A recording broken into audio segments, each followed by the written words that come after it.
Good morning, students. Earlier, we had discussed sole proprietorship. Next form of organization is partnership. What is a partnership? Generally हम लोग कहते हैं to or more persons अगर एक साथ कोई बिजनेस करते हैं तो हम उसको क्या कह देते हैं? पार्टनरशिप. सोल प्रोप्राइटर में हमने देखा a single person on control decision making and risk bearer and profit recipient. यानी एक सिंगल पर्सन क्या कर रहा है भैया? कैपिटल भी इंट्रोड्यूस कर रहा है, डिसीजन मेकिंग भी वही कर रहा है, बिजनेस को कंट्रोल भी वही कर रहा है ना. और अगर कोई प्रॉफिट्स हो रहे हैं तो वही गेन कर रहा है, कोई रिस्क है तो वही बेयर कर रहा है ना. बट पार्टनरशिप में क्या हो जाता है? हर चीज शेयर हो जाती है. यानी कि just suppose to or more person मिलकर अगर कोई बिजनेस कर रहे हैं, मान लो आज 3 जने मिलकर कोई बिजनेस कर रहे हैं, 3%, 4%, 5%, वॉट एवर कोई भी, अगर मान लो 4% मिलकर कोई बिजनेस कर रहे हैं तो जो भी रिस्क होगी वो किस में शेयर हो जाएगी? 4% में. प्रॉफिट जो होंगे वो किस में शेयर हो जाएंगे? 4% में शेयर हो जाएंगे. कैपिटल भी क्या करेंगे? वो चारों मिलकर लगाएंगे, है ना. बिजनेस का मैनेजमेंट क्या होगा? वो चारों जने करेंगे. इट मीन्स आपका मैनेजमेंट पर पार्ट देख लो, कैपिटल कंट्रीब्यूशन देख लो, आपकी रिस्क देख लो, प्रॉफिट शेयरिंग देख लो, हर चीज आपकी क्या हो जाएगी? शेयर हो जाएगी. यानी एक सिंगल पर्सन के ऊपर रिस्पॉन्सिबिलिटी नहीं आएगी, है ना. तो अपन पार्टनरशिप मतलब यानी कि जब दो से ज्यादा लोग मिलकर क्या करते हैं? किसी बिजनेस को कैरी ऑन करते हैं, उससे रिलेटेड डिसीजन लेते हैं, कैपिटल कंट्रीब्यूशन करते हैं, तो उसको हम क्या कहते हैं? पार्टनरशिप इन जनरल वर्ड्स, है ना. बट प्रॉपर डेफिनेशन देखें तो देखो स्टूडेंट्स, इसके लिए एक अलग से एक्ट बना, एक सेपरेट एक्ट है ना. एक्ट यानी कि एक लॉ की तरह. लॉ में क्या लिखा हुआ है, एक्ट में क्या लिखा है, हम उसके अकॉर्डिंगली चलते हैं, है ना. Act generally pass in parliament में पास होता है. और पार्टनरशिप के लिए एक अलग से एक्ट है, इंडियन पार्टनरशिप एक्ट 1932. कौन सा एक्ट है स्टूडेंट्स? Indian partnership act 1932. हम कंपनीज में भी पढ़ेंगे, कंपनीज का भी एक अलग से एक्ट है, कंपनीज एक्ट 2013, है ना. अर्लियर कंपनीज एक्ट कौन सा था? कंपनीज एक्ट 1956 था, बट अब रिप्लेस होकर क्या हो गया? कंपनीज एक्ट 2013 हुआ, है ना. हम लोग देखेंगे एचयूएफ में भी एक एक्ट है, हिंदू ससेशन एक्ट 1956. फिर हम देखेंगे कोऑपरेटिव सोसाइटी का भी एक अलग एक्ट है, कोऑपरेटिव सोसाइटी एक्ट 1912. मतलब इट मीन्स हम जैसे जैसे आगे अपनी स्टडीज बढ़ाते जाएंगे, हर चीज के क्या बनते जाएंगे? एक्ट बनते जाएंगे, है ना. एक्ट हमें क्या बता रहा है? उससे रिलेटेड गाइडलाइंस प्रोवाइड करता है, रूल्स रेगुलेशंस हमें प्रोवाइड करता है कि हमें क्या करना है, कैसे करना है ना. तो सारी चीजें कहाँ लिखी होती है? एक्ट में लिखी होती है. तो पार्टनरशिप के लिए भी एक अलग से सेपरेट एक्ट बना है, उस एक्ट को हम कहते हैं इंडियन पार्टनरशिप एक्ट 1932. और उसमें क्या होती है? अलग अलग पार्ट्स होते हैं जिसको हम कहते हैं सेक्शंस, है ना. Section, sub section, clause, sub clause, ये 4 पार्ट्स में डिवाइड होता है ना. तो अपन बात करें बेटा, पर फर्स्ट बात करें what is a section. Section में अपने यानी कि जो सबसे पहला जो प्रोविजन मेंशन होता है वो कहाँ लिखा होता है? सेक्शन में लिखा होता है. अब उस पॉइंट का भी अगर सब पॉइंट आ जाए तो उसको कहते हैं हम सब सेक्शन, ठीक है. और उसका भी अगर कोई पॉइंट निकाल दें, उसका भी सब पॉइंट कर दे तो कहलाते हैं क्लॉज. और क्लॉज का भी सब पॉइंट हो जाए तो क्या हो जाता है? सब क्लॉज, है ना. जैसे लिखा होता है सेक्शन 1, ब्रैकेट में लिखा होता है रोमन नंबर में 1, फिर ए, फिर वापस उसका एक स्मॉल लेटर में. इट मीन्स क्या हो गया? 1 जो हुआ, मेन 1 जो हुआ वो क्या हुआ? सेक्शन.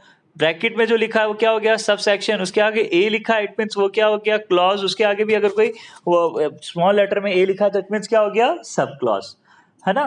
तो अपन जो बात करें बेटा, यहां डेफिनेशन कौन सी सेक्शन में? तो पार्टनरशिप की डेफिनेशन सेक्शन 4 में मेंशन है. पार्टनरशिप की डेफिनेशन क्या है?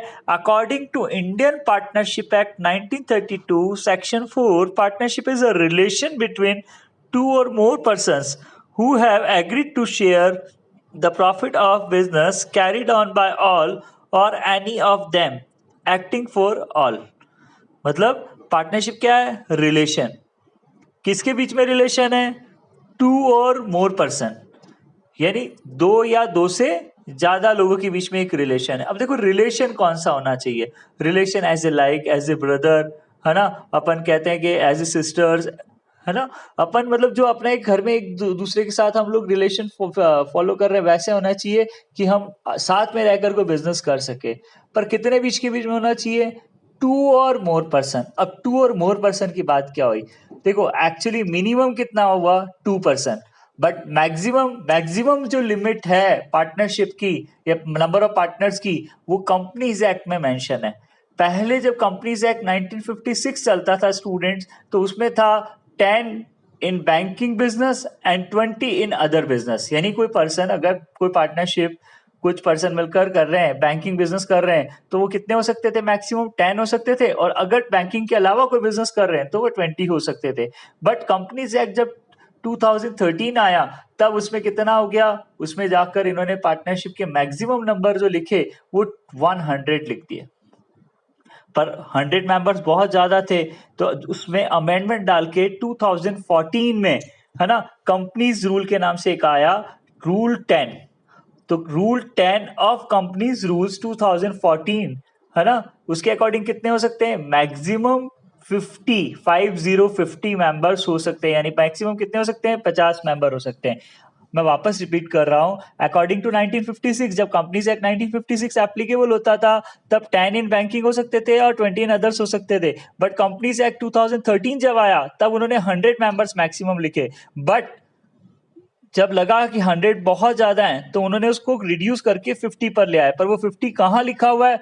Rule 10 of companies rule 2014। या 1 मार्क का क्वेश्चन बन सकता है ना। स्टूडेंट्स ध्यान देना, क्योंकि एक्चुअली एक बात को बहुत क्लियर कर लेना स्टूडेंट्स, हम लोग जो अकाउंटेंसी में डिस्कस करोगे, अकाउंटेंसी में तुम लोग जब पढ़ोगे 11th क्लास में, केवल सोल प्रोप्राइटर के बारे में पढ़ोगे, है ना। फाइनेंशियल स्टेटमेंट भी तुम सोल प्रोप्राइटर के बनाओगे और उससे रिलेटेड सारे तुम ट्रांजेक्शन्स करोगे। पर जब 12th क्लास की अकाउंटेंसी पढ़ोगे, तब तुम देखोगे मेजर पार्ट जो होगा वो पार्टनरशिप और कंपनी।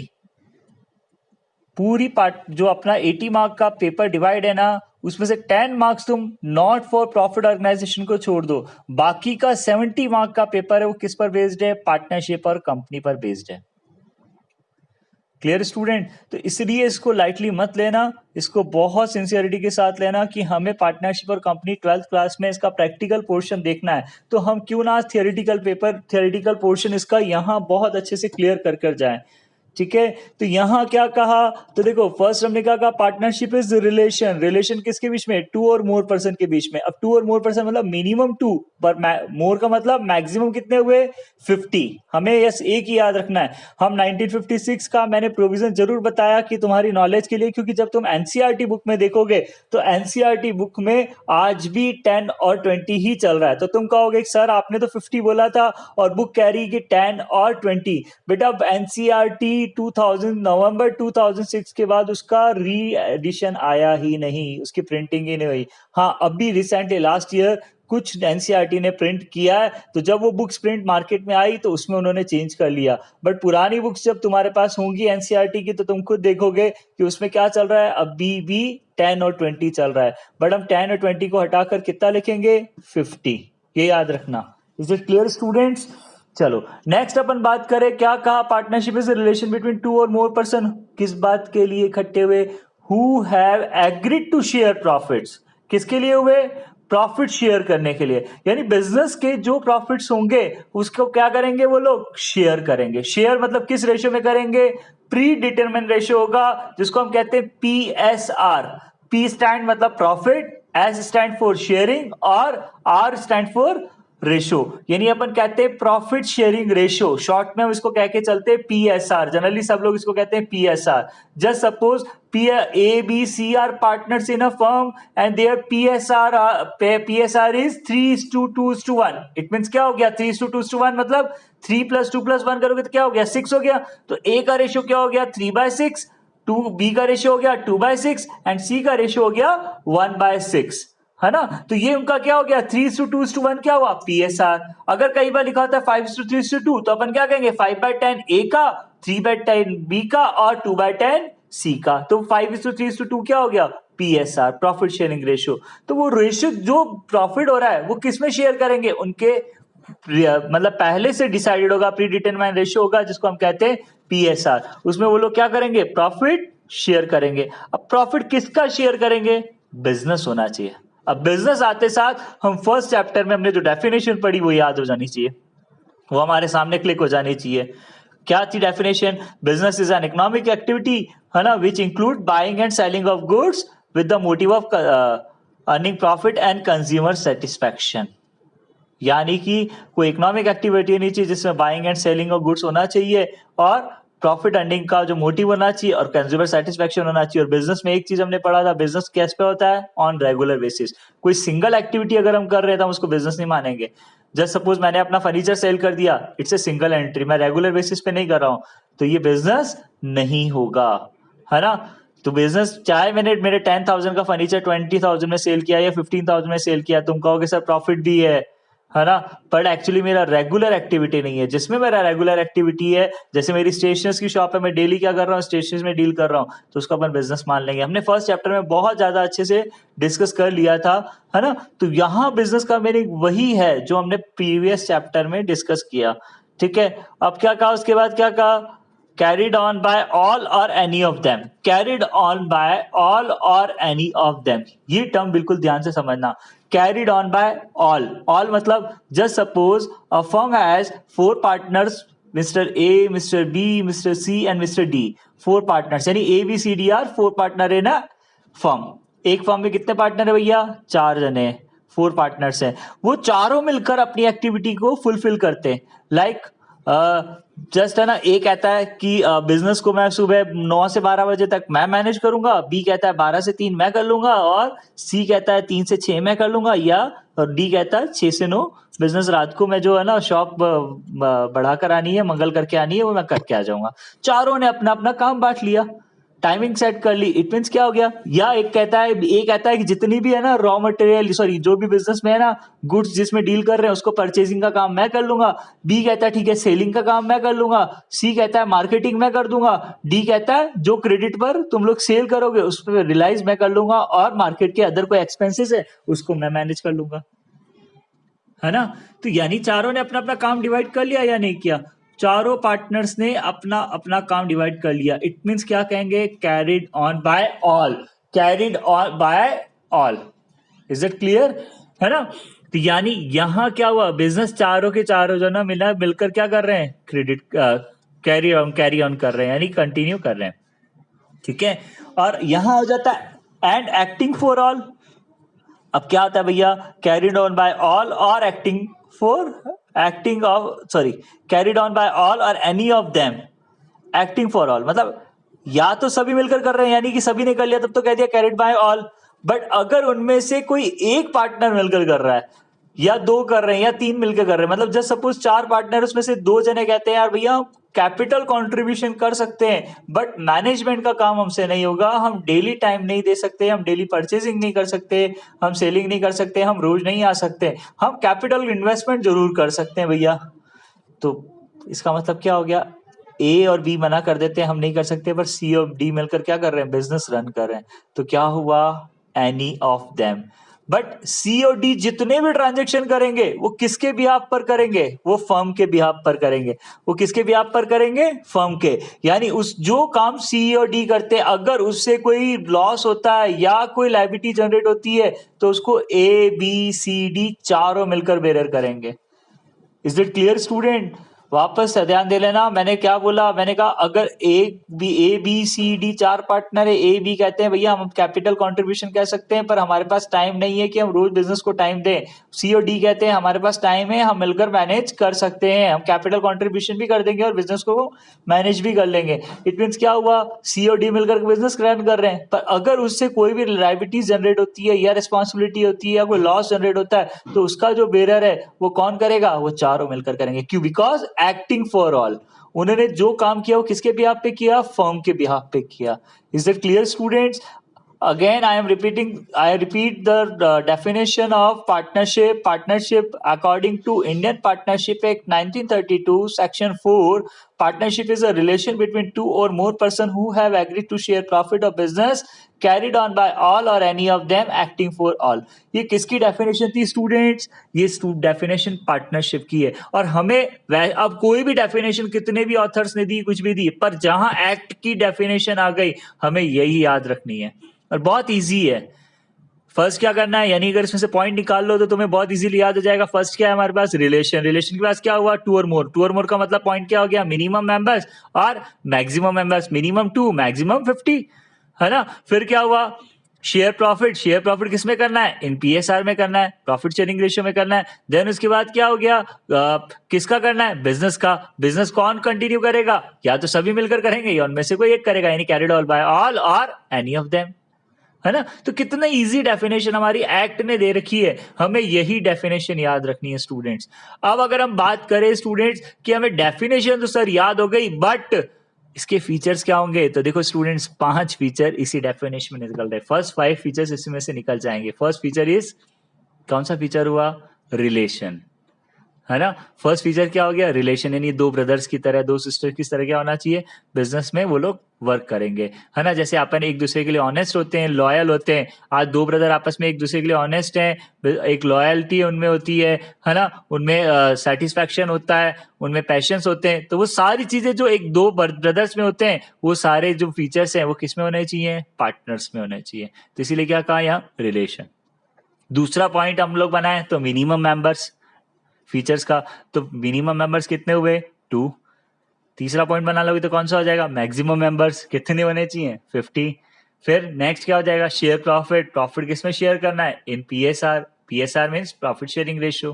फिर क्या होना चाहिए, नेक्स्ट 5th पॉइंट देखोगे तो क्या हो जाएगा, बिजनेस, है ना, बिजनेस होना चाहिए। बिजनेस की वही डेफिनेशन हो गई, business is an economic activity which include buying and selling of goods, है ना, with the motive of earning profit and consumer satisfaction, वही बात वहां पर आ गई। और फिर उसके बाद अगर अपन देखेंगे तो क्या हो गया, carried on by all or any of them. मतलब हमने 6 पॉइंट्स, 5 नहीं सॉरी 6 पॉइंट्स, हमने जो मेंबर्स का था ना उसके 2 पॉइंट बना लिया, मिनिमम मेंबर और मैक्सिमम मेंबर। तो हमने 6 पॉइंट कहां से निकाल लिए, डेफिनेशन में से।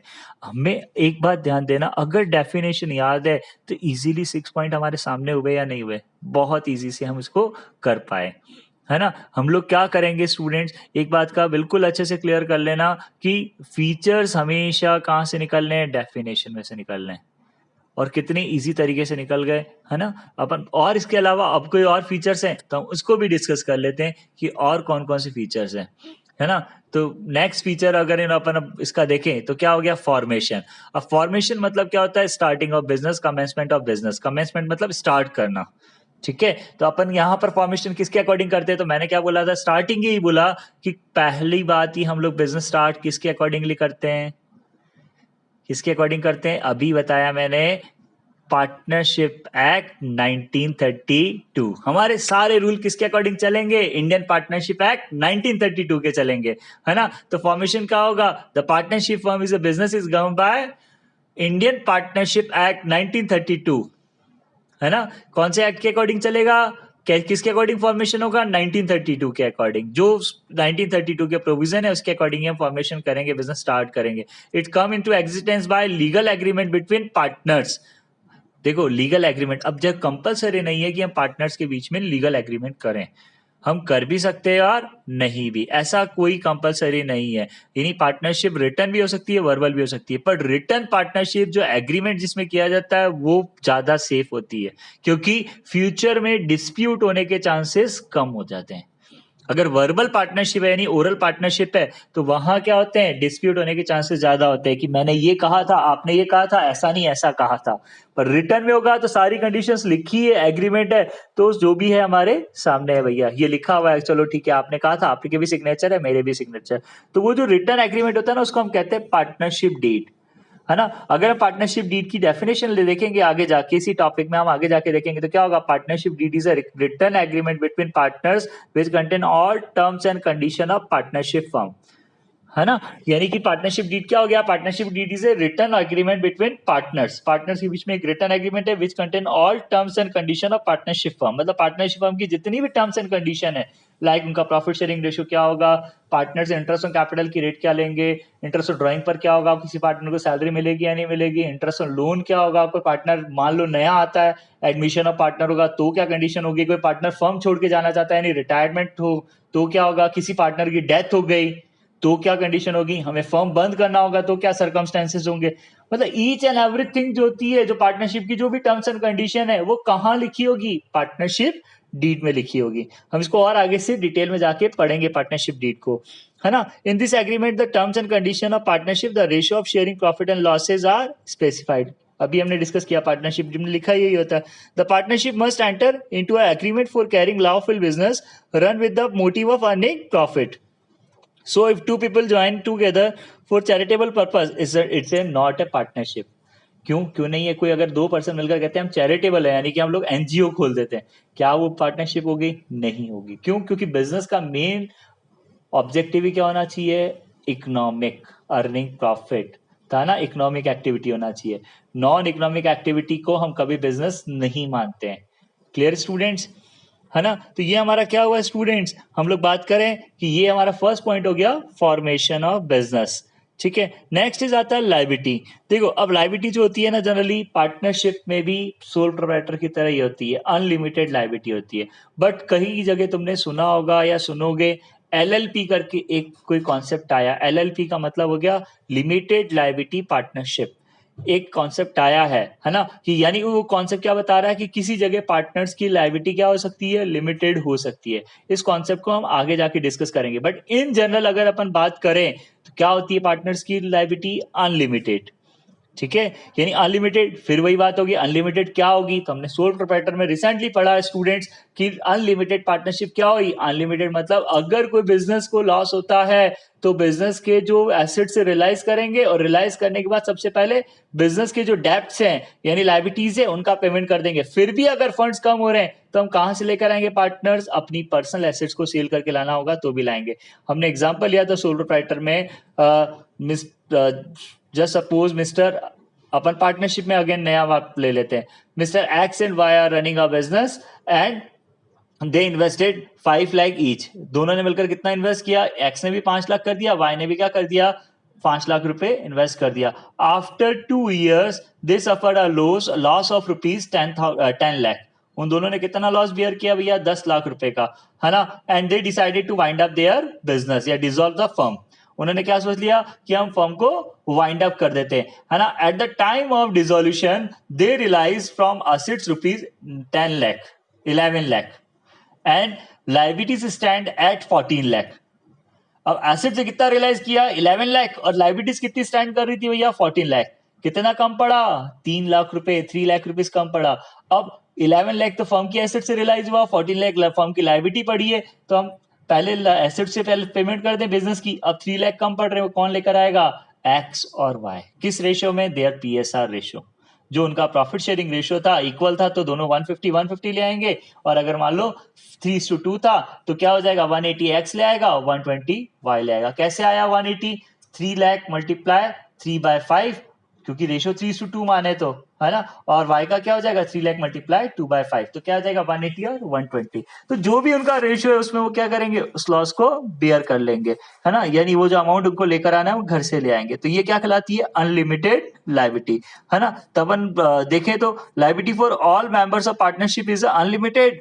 There are individually and collectively liable to pay back डेब्ट of the firm. At the time of loss, if firm's assets are not sufficient to pay back the debt, then the creditors can have claim over the personal property of partner also. अभी हमने discuss किया कि अगर मान लो नहीं पे कर पा रहे तो क्रेडिटर्स चाहे तो उनके कहां से कर सकते हैं? उनकी पर्सनल एसेट से भी रियलाइज कर सकते हैं. Clear. Next point is risk bearing. What is a risk bearing? Risk bearing मतलब हमने कहा था कि वहां सोल प्रोप्राइटर में अकेला पर्सन बेयर कर रहा है, यहाँ क्या हो जाएगा? अभी मैंने स्टार्टिंग किया तभी बोला कि रिस्क क्या हो जाएगा?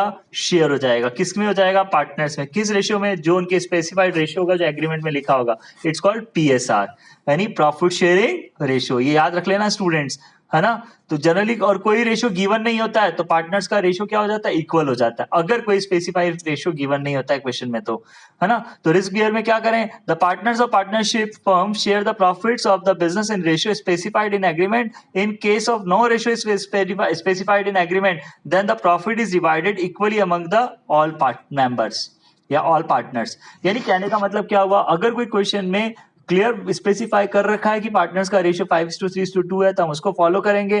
3:2:1 है तो वो करेंगे, 2:1 है तो वो करेंगे. बट कोई रेशियो गिवन नहीं है तो क्या मान लेंगे? पार्टनर्स का रेशियो क्या है? 1:1:1, यानी तीनों का पार्टनर का रेशियो क्या होगा? इक्वल हो जाएगा. Next point, decision making. अब डिसीजन मेकिंग क्या होता है भैया? डिसीजन मेकिंग यानी कि पार्टनर्स क्या करते हैं, देखो वहां अकेला पर्सन डिसीजन लेता था, यहाँ क्या होती है जनरली सभी पार्टनर्स मिलकर क्या करते हैं, सभी मिलकर क्या करते हैं बच्चों, डिसीजंस लेते हैं। देखो जनरली क्या होता है, डे टू डे कई सारी मैनेजमेंट की कई सारी चीजें ऐसी होती हैं, है ना, कि जिसके लिए डिसीजन लेना होता है, और कई बार क्या होता है स्पेसिफिक रीजंस होते हैं तब भी डिसीजन लेना होता है। तो यहाँ डिसीजन जो लेंगे वो कौन लेगा, सभी मिलकर लेंगे। All partners allowed to manage the partnership firm, सभी मिलकर मैनेज कर सकते हैं, है ना। They may specific the work of area each partner is partnership deed also, पहले से लिखा होता है पार्टनर्शिप डीड में भैया किसका क्या एरिया होगा, क्या काम होगा। जैसे मैंने कहा था ना, एक जना कहता है, ए कहता है मैं परचेसिंग कर लूंगा, बी कहता है मैं सेल कर लूंगा, सी कहता है मैं एडवर्टीजमेंट कर दूंगा या मार्केटिंग कर दूंगा, डी कहता है जो कलेक्शन करना मैं कर लूंगा। यानी सबका वर्किंग एरिया क्या हो गया, स्पेसिफाई कर दिया, है ना। तो इट मीन्स क्या हो गया, यानी सबने अपना वर्क क्लियर कर लिया। तो उससे रिलेटेड कई सारे क्या होते हैं, डे टू डे एक्टिविटीज होती हैं। तो डे टू डे एक्टिविटीज में कई सारे क्या होते हैं, डिसीजंस लेने होते हैं। तो डिसीजन कौन लेता है, सभी पार्टनर्स मिलकर लेते हैं, ठीक है। नेक्स्ट पॉइंट आता है हमारा कंटिन्यूटी। अब देखो कंटिन्यूटी क्या होता है, कंटिन्यूटी अपन ने वहां देखा था सोल प्रोप्राइटर में कि वहां लेस कंटिन्यूटी होती है। लेस कंटिन्यूटी क्यों, क्योंकि अगर मान लो ए नाम का एक पर्सन है, बिजनेस रन कर रहा है और उसको बाहर जाना पड़ गया, तो क्या होगा, 4 दिन दुकान बंद करके शॉप को मंगल करके जाएगा, है ना। बीमार हो गया तो नहीं आ पाएगा, किसी घर में कोई फंक्शन है तो नहीं आ पाएगा, यानी बिजनेस क्या होगा, सफर होगा। यहाँ जब 1 2 3 मोर देन 2 पर्सन होते हैं, तो मान लो 4 मेंबर्स हैं, 4 पार्टनर है, एक पार्टनर कहीं बाहर गया तो बाकी के 3 लोग मैनेज कर लेंगे या नहीं। मान लो बी कहता है आज मेरे को फीवर हो रहा है, मैं 2 दिन दुकान पे नहीं आ पाऊंगा, तो बाकी का ए सी डी तीनों मिलकर मैनेज कर रहे हैं या नहीं कर रहे हैं। मान लो ए और बी दोनों कहते हैं कि हम दोनों किसी फंक्शन में जा रहे हैं, कोई हमारे फैमिली में फंक्शन है, कोई शादी है, वहां जा रहे हैं, तो सीओडी मिलकर मैनेज कर लेंगे। यानी इट मीन्स क्या हो गया, यहाँ क्या होती है, मोर कंटिन्यूटी होती है ना। बट यहाँ एक चीज का ध्यान रखना, देखो एक्चुअली क्या होता है, यूं देखा जाए तो उनमें कंटिन्यूटी ज्यादा होती है, बट पार्टनरशिप में क्या होता है, डिस्प्यूट होने के चांसेस क्या होते हैं, ज्यादा होते हैं। तो वहां उस पॉइंट ऑफ व्यू से देखें तो कंटिन्यूटी क्या होती है, यहाँ पर लेस कंटिन्यूटी, क्योंकि कंपनी से जब कंपैरिजन करेंगे, सोल प्रोप्राइटर से करोगे तब तो मोर कंटिन्यूटी आ जाएगा, बट कंपैरिजन अगर कंपनी से करोगे तो क्या हो जाएगा, लेस कंटिन्यूटी हो जाएगा, है ना। The partnership firm continue till all the partner desire to continue it, मतलब जब तक पार्टनर चाहे तब तक वो कर सकते हैं। जब हम टाइप्स ऑफ पार्टनरशिप पढ़ेंगे ना, तब उसमें और अच्छे से क्लियर हो जाएगा, ठीक है। तो सब जब तक चाहे वो कंटिन्यू कर सकते हैं। Legally it's come to end the retirement और डेथ ऑफ एनी पार्टनर, कब खत्म होता है भैया, जब कोई पार्टनर की डेथ हो जाए या पार्टनर क्या हो जाए, रिटायर्ड हो जाए। रिटायर मतलब अपनी इच्छा से फर्म छोड़ के जाना चाहे तो रिटायरमेंट, भगवान की इच्छा से छोड़े तो क्या होगा भैया, डेथ, ठीक है। Even after retirement and death, also the partnership firm can continue if all the remaining partners are agree। यानी एक्चुअली क्या है कि मान लो ए बी सी पार्टनर है, सी कहता है भैया मेरी एज हो गई, मैं फर्म को कंटिन्यू नहीं करना चाहता हूँ, अब मैं जाना चाहता हूँ, तो ठीक है, सी जा रहा है। अब ए और बी चाहे तो उसको कंटिन्यू कर सकते हैं, यस, वो दोनों चाहे तो कंटिन्यू कर सकते हैं, अपने नया एग्रीमेंट लिख लें और क्या कर लें, अब कर सकते हैं वो, है ना। और चाहे तो उसको वाइंड अप भी कर सकते हैं, would say dependent on remaining partner. Remaining partner मतलब सी चला गया तो कौन बचा, ए और बी, ठीक है। इन case of they settle there claim outgoing partner and they continue with a business, है ना। वो चाहे उस, अगर मान लो रिमेनिंग पार्टनर चाहते हैं हम कंटिन्यू करें, तो जो रिटायरिंग पार्टनर है या डिसीज पार्टनर मतलब सी की डेथ हो गई मान लो, है ना, तो डिसीज पार्टनर है या रिटायरिंग पार्टनर है, तो उसको हम क्या कर देंगे, उसके क्लेम का पेमेंट कर देंगे, जो कैपिटल था उसका, प्रॉफिट शेयरिंग था, व्हाटएवर जो चीजें थी उसकी, जो क्लेम्स थे उसको हम डिस्ट्रीब्यूट कर देंगे या ना उसको पे कर देंगे। ये तुम 12th क्लास में जाके पढ़ोगे अकाउंट्स में कि कैसे हम, रिटायरमेंट वाला एक चैप्टर है पार्टनरशिप की, पूरी जो हमारी बुक है 30 मार्क्स की, उसमें देखोगे जनरल इंट्रोडक्शन ऑफ पार्टनरशिप, फिर देन आप लोग देखोगे उसमें वैल्यूएशन ऑफ गुडविल एक चैप्टर है, फिर एक चैप्टर आएगा आपका change in PSR of existing partner, फिर एक एडमिशन ऑफ पार्टनर, फिर रिटायरमेंट और डेथ ऑफ पार्टनर, और लास्ट आएगा डिसोल्यूशन ऑफ पार्टनरशिप फर्म। यानी 6 चैप्टर्स, टोटल 6 चैप्टर्स में पार्टनरशिप अकाउंटिंग डिवाइडेड है, और टोटल 30 मार्क्स की हमारी पूरी पार्टनरशिप है। तो वहां जाकर तुम और डिटेल में जाकर डिस्कस करोगे, तब देखोगे कि क्या क्लेम्स उसका सेटल होता है और किस तरीके से करते हैं। Next point is number of partners. तो हमें अब भी देखा नंबर ऑफ पार्टनर्स कहाँ है, नंबर ऑफ पार्टनर हमने बात की कि मैक्सिमम मेंबर्स कितने हो सकते थे अकॉर्डिंग टू 1956, 10 और 20, बट कंपनीज एक्ट में कितना लिखा हुआ था, कंपनीज एक्ट में 100 लिखा था, पर जब चेंजेस आए तो कंपनीज रूल 2014, और रूल कौन सा था, वो रूल 10, उसमें कितना लिख दिया 50 मेंबर्स मैक्सिमम हो सकते हैं, है ना, ये यहीं पर लिखा हुआ है। The maximum member of partners of form partnership form are 2 और मैक्सिमम एज पर सेक्शन 464 यानी 464 जो companies act 2013 is 100 to subject number prescribed by government at the present as per rule 10 of companies act 2000 companies act गलत लिखा हुआ companies rule 2014 है, क्योंकि act तो 2013 ही बना था, उसके बाद कोई एक्ट नहीं बना है, ठीक है, रिसेंटली जो हम कर रहे हैं। तो क्या होगा companies rule 2014 the maximum members prescribe by government is 50। Is it clear students? तो ये हमारे पास क्या है फीचर्स, है ना। हमने देखा फर्स्ट देखा फॉर्मेशन, नेक्स्ट देखा लायबिलिटी, नेक्स्ट देखा रिस्क, फिर हमने देखा डिसीजन मेकिंग, फिर कंटिन्यूटी, नंबर ऑफ पार्टनर्स, और फिर आ जाता है म्यूचुअल एजेंसी रिलेशनशिप। एक लास्ट पॉइंट बचता है। तो म्यूचुअल एजेंसी रिलेशनशिप क्या होता है स्टूडेंट्स? म्यूचुअल एजेंसी जनरली क्या होती है पार्टनर्स की, है ना, कोई भी पार्टनर मिलकर क्या क्या करते हैं, उन दोनों में क्या होते हैं एजेंट और प्रिंसिपल दोनों होते हैं। यानी आज कोई भी पार्टनर है वो क्या होगा फर्म का एजेंट भी है और साथ के साथ क्या है स्टूडेंट्स, वो एजेंट के साथ साथ क्या है, एजेंट के साथ साथ ऑनर भी है, प्रिंसिपल भी है। अब इस पॉइंट को, इस टर्म को अच्छे से क्लियर करना। एक्चुअली क्या है कि देखो मैंने कहा था कि इनकी अनलिमिटेड लायबिलिटी होती है, और अपन ने स्टार्टिंग में भी जब डेफिनेशन डिस्कस की तब डेफिनेशन में हमने क्या डिस्कस किया स्टूडेंट्स? डेफिनेशन में देखा business carried on by all or any of them acting for all. यानी अगर सी और डी भी कोई भी काम कर रहे हैं तो वो फर्म के बिहाफ पर काम कर रहे हैं, जिसके लिए कौन रिस्पॉन्सिबल है, ए और बी, है ना। यानी सी और डी एज ए ऑनर भी काम कर रहे हैं और एज ए फर्म के लिए क्या कर रहे हैं, एजेंट के वे में भी काम कर रहे हैं। अब एजेंट कोई भी काम करता है तो उसके लिए कौन रिस्पॉन्सिबल होता है, उसका प्रिंसिपल, उसका ऑनर, है ना। जैसे सपोज मैंने कहा मैं चित्तौड़ रह रहा हूं और मैं चाहता हूं कि मेरे प्रोडक्ट्स ने भाड़ा में भी सेल हो, तो मैंने वहां क्या कर दिया, एक एजेंट अपॉइंट कर दिया, है ना। और मैंने कहा उस एजेंट को, मान लो मिस्टर अजय नाम का एक पर्सन है, उसको मैंने एज ए एजेंट अपॉइंट किया और उसको कहा भैया मैं आपको गुड्स यहां से भेजता रहूंगा, फॉरवर्ड करता रहूंगा और आप वहां सप्लाई करते रहो, है ना। अब वो वहां पर सप्लाई करता है और वहां सप्लाई करने के बाद मैंने उसको कहा कोई बात नहीं, अगर किसी पर्सन आपका नॉन है तो उसको आप क्रेडिट सेल भी कर सकते हो। तो उन्होंने क्या करा, 9 लाख की सेल की, जिसमें से 6 लाख की सेल कैश कर दी और 3 लाख की क्या कर दी, क्रेडिट। अब क्रेडिट सेल की यानी कि इट मीन्स 3 लाख की जो क्रेडिट सेल हुई उसमें से उन्होंने क्या करा, 20,000 के डेटर ऐसे थे जिन्होंने कहा हम पैसे नहीं दे रहे, जो करना है कर लो। इट मीन्स रिलाइज कितना हुआ, 2,80,000। टोटल मुझे कितना हुआ, 6 लाख का कैश हुआ, 280 का क्रेडिट सेल से रिलाइज हुआ, टोटल 880। और जबकि सेल कितनी थी, 9 लाख की। तो मैंने कितना लॉस बियर किया, 20,000। अब 20,000 का जो लॉस भी हुआ वो कौन बियर करेगा, अजय या Kamaljeet?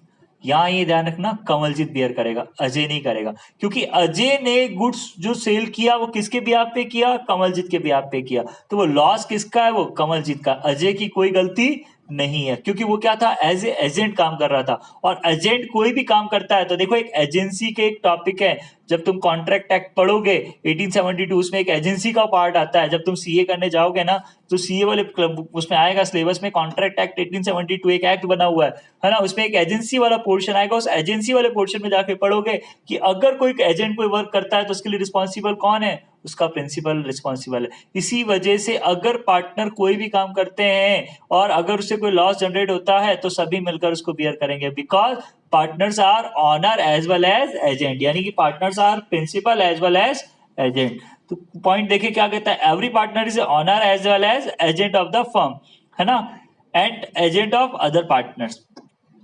The act of one partner are binding on other partners. Each partner is entitled to take part in management and enter into contract with outsider। यानी कि मिलकर काम कर रहे हैं और दोनों क्या कर रहे हैं, जब अपन कोई भी एग्रीमेंट करते हैं तो वो मैनेजमेंट का पार्ट भी है और क्या है, एज ए आउटसाइडर भी हैं। Clear student? तो हमने क्या डिस्कस कर लिए, हमने टोटल 7 पॉइंट्स किसके डिस्कस किए, फीचर्स के किए। और अगर हम और बनाना चाहें तो इसमें क्या हो सकते हैं, रिलेशन भी हो सकता है, मिनिमम मेंबर्स भी हो सकता है, मैक्सिमम मेंबर भी हो सकता है। फिर इसके बाद हमने कहा था शेयरिंग प्रॉफिट हो गया, वो भी एक पॉइंट हम बना सकते हैं। फिर इसके बाद शेयरिंग प्रॉफिट के बाद हम लोग क्या करेंगे, बिजनेस होना चाहिए, बिजनेस के बाद कैरिड ऑन भी होना चाहिए। तो 6 पॉइंट हमारे पास वो हो गए, 7 पॉइंट हमने यहाँ से पढ़ लिए, है ना। यानी कि हमने अभी डिस्कस किए, म्यूचुअल एजेंसी कर लिया, फॉर्मेशन कर लिया, लायबिलिटी डिस्कस कर लिया, है ना, कंटिन्यूटी कर लिया। तो ये सारे पॉइंट्स हमारे क्या हो गए, सारे पॉइंट्स क्या हो गए, हमारे फीचर्स ऑफ पार्टनरशिप हो गए। ठीक है, नेक्स्ट हमारे पास आता है students advantage of partnership. What is the advantage of partnership, क्या एडवांटेज है एक पार्टनरशिप से? तो कंपैरिजन करके देख लेना भैया। देखो किससे कंपैरिजन करोगे, सोल प्रोप्राइटर से, जो सोल प्रोप्राइटर में था उससे यहाँ कंपैरिजन कर लो। तो पहला तो क्या हो गया, इजी टू फॉर्म। क्या होगा, 2 और मोर पर्सन अगर एक साथ इकट्ठे हो जाए तो अपन क्या कर सकते हैं, बिजनेस को स्टार्ट कर सकते हैं। बट एक बात का ध्यान रखना है, किसके रूल ध्यान रखने हैं, पार्टनरशिप, इंडियन पार्टनरशिप एक्ट 1932 के रूल्स एंड रेगुलेशंस को फॉलो करते हुए अपन क्या कर सकते हैं, बिजनेस को स्टार्ट कर सकते हैं। It is very easy to form a partnership firm as no legal formalities are required to be completed. Even registration of partnership firm is not compulsory according to partnership act. मैंने अभी बोला था partnership deed लिखना compulsory नहीं है, verbal partnership भी हो सकती है, यानी ओरल पार्टनरशिप भी हो सकती है। तो कोई रजिस्ट्रेशन भी कंपलसरी नहीं है कि हम पार्टनरशिप का रजिस्ट्रेशन कराएं, है ना, ये हमारी इच्छा पर होता है, पार्टनरशिप पार्टनर्स की इच्छा पर होता है कि वो रजिस्ट्रेशन कराएं और ना कराएं। पार्टनरशिप रजिस्टर करवानी चाहिए ऐसा मैं कहता हूं। क्यों करवाना चाहिए, तो उसके कई सारे बेनिफिट्स हैं, है ना, वो हम इस चैप्टर में आगे जाके पढ़ेंगे कि क्या क्या बेनिफिट्स हैं। क्लियर। नेक्स्ट आता है balance decision making. Balance decision making क्या होता है, एक्चुअली सोल प्रोप्राइटर में हमने देखा कि एक अकेला पर्सन क्या कर रहा था, सारे डिसीजंस ले रहा था। तो डिसीजन उसमें मैनेजर स्किल्स भी क्या थी, लिमिटेड थी। तो जब लिमिटेड मैनेजर स्किल्स थी तो क्या हुआ स्टूडेंट्स, हमने देखा वो कई बार डिसीजन सही भी ले रहा है और कई बार डिसीजन प्रॉपर नहीं ले पा रहा है। तो यहाँ क्या होगा, in partnership the partners can divide the work according to their skills and knowledge. The division of work lead to the specialization, efficiency in the management and other activities of the firm.